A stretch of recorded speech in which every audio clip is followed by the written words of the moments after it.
This is a product that works for all hair types. Another really cool thing about this label maker is that it is completely inkless. 10块，99。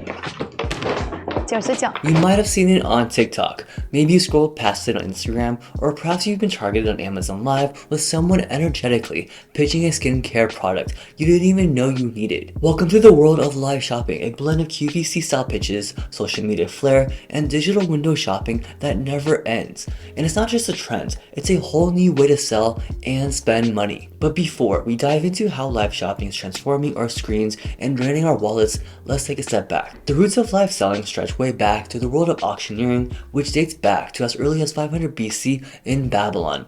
By the 17th century, auction houses like the Sotheby's and Christie's became fixtures in Europe, auctioning off everything from rare books to fine art. And in the 20th century, the world saw a new evolution with TV shopping networks like QVC, or Quality Value Convenience, and Home Shopping Network, which began broadcasting live product demonstrations to millions of households. And this marked the beginning of shopping as entertainment, where viewers turned in not just to buy, but to be entertained by charismatic hosts, product demos, and countdown deals. Think of it like reality TV, but with a credit card swipe at the end. And the digital era took that concept and added a twist, interactivity, and community. With platforms like Facebook Live, TikTok, and Instagram, sellers can now engage directly with viewers, answer questions in real time, and create an immersive experience that feels part of a show, part pitch, and part social hangout. While live shopping might feel new to American audiences, China has been ahead of the curve. Live commerce in China took off in the mid-2010s and exploded during the pandemic. In 2022 alone, live shopping in China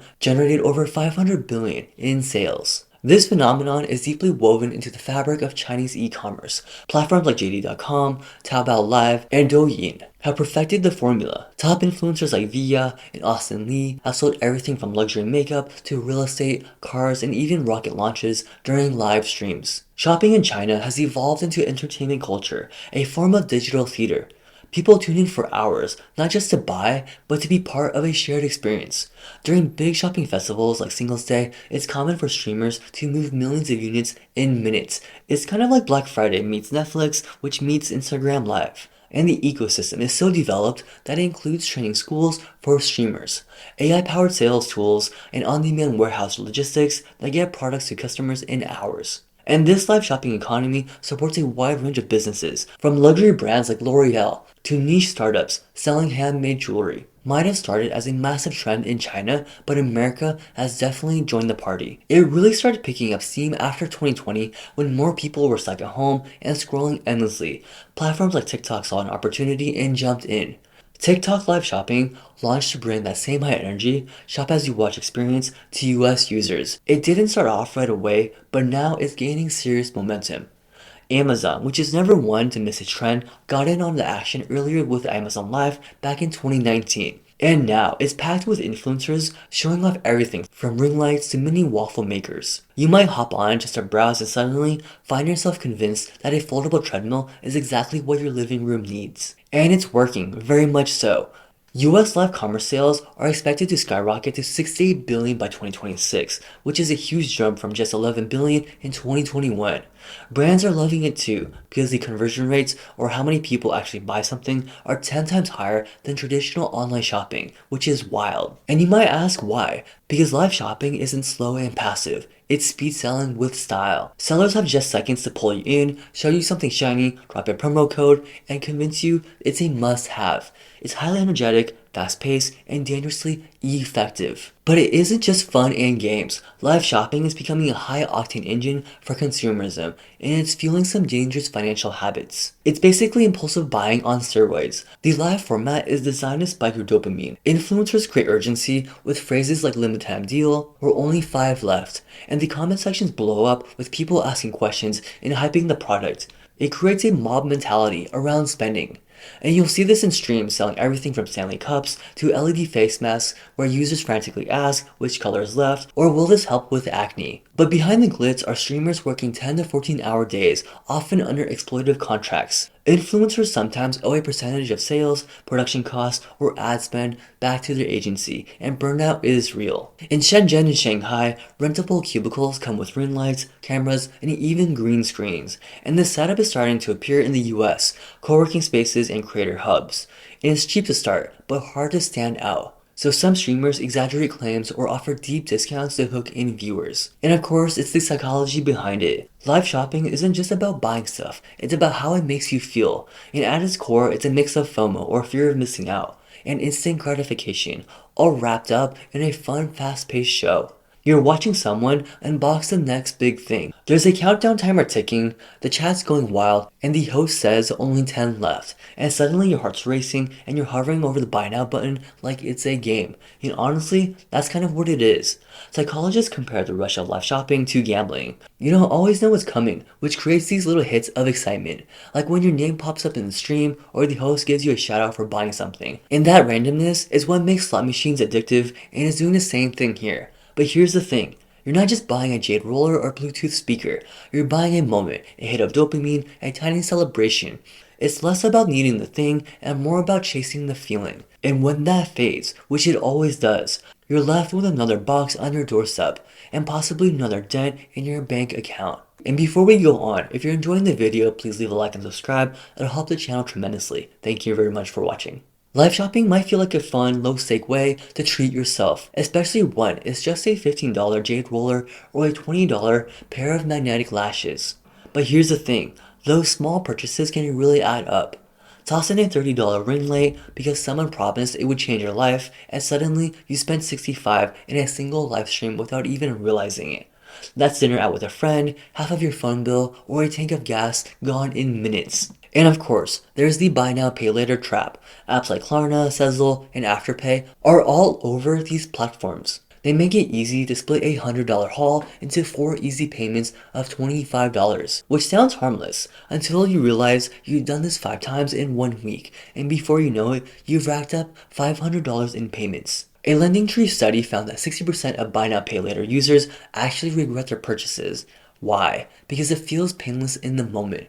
But the regret hits when all the bills come due at once. And let's not forget about credit cards. With one-click payment systems built into many live shopping platforms, you might not even be thinking twice before swiping, or more likely, tapping. But that $45 impulse buy doesn't just sit on your statement. If you don't pay it off, it grows fast. The average credit card interest rate is now over 24%, and Americans are already swimming in over $1.1 trillion in credit card debt. Live shopping isn't just a fun pastime, it's quietly feeding into a bigger issue of long-term financial stress. And in the moment, these purchases feel small, but over time, they chip away at your savings, increase your debt, and make it harder to hit your financial goals. So next time you're watching a live stream and tempted to add to cart, pause and ask yourself, do I really need this, or am I just being caught up in the moment? And let's be honest, sometimes we're not just shopping for stuff, we're shopping for a connection. And live shopping taps right into that craving. Watching someone try on outfits or unbox the latest gadgets feels a lot like FaceTiming a friend who just hit the mall. Familiar, comforting, and even a little addicting. And sure, it's not a real friendship, it's a parasocial relationship, but it still gives you a hit of social interaction, especially if you're home alone or bored after work. There's also this unspoken trust, where your favorite influencer says a product is amazing. It feels more genuine than a polished ad from a big brand.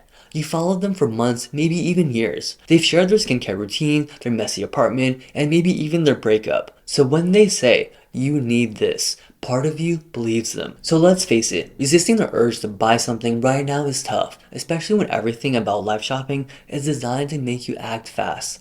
The countdown timers, the only 3 left warnings, the influencer gushing that this product literally changed their life. It's all engineered to get you to click buy now. But you can take back control, and here are a few real life strategies that actually work. The first is to try the wish list trick.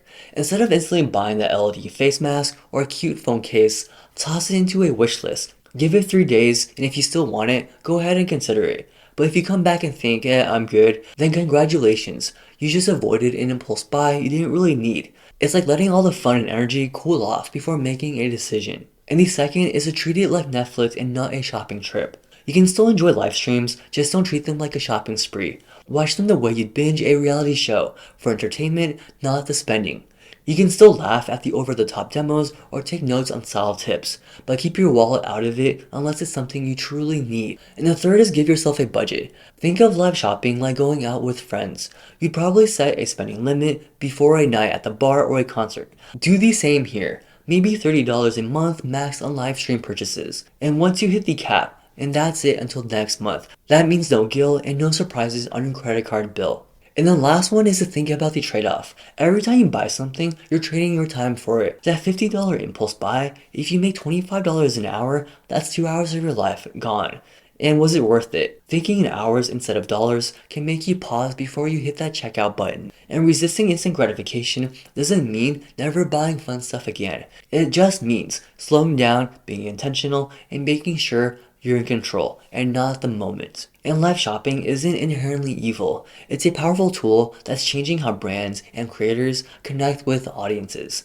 But it's also a consumerism monster in disguise, one that thrives on urgency, social proof, and digital addiction. And if we don't stop to question why we're watching, why we're buying, we'll find ourselves trapped in a new kind of rat race and trading our financial peace for a momentary dopamine hit. So the next time you're tempted to buy that $25 mascara on TikTok Live, just remember, you're not just spending money, you're feeding an industry built on keeping you consuming. So choose to watch smarter, choose to spend smarter, and maybe, just maybe, choose to not buy at all. If you haven't noticed, consumerism is around all of us, much more so than ever before. Did you know that the average person encounters up to 10,000 ads per day? So check out the next video on why consumerism manipulates us to spend mindlessly.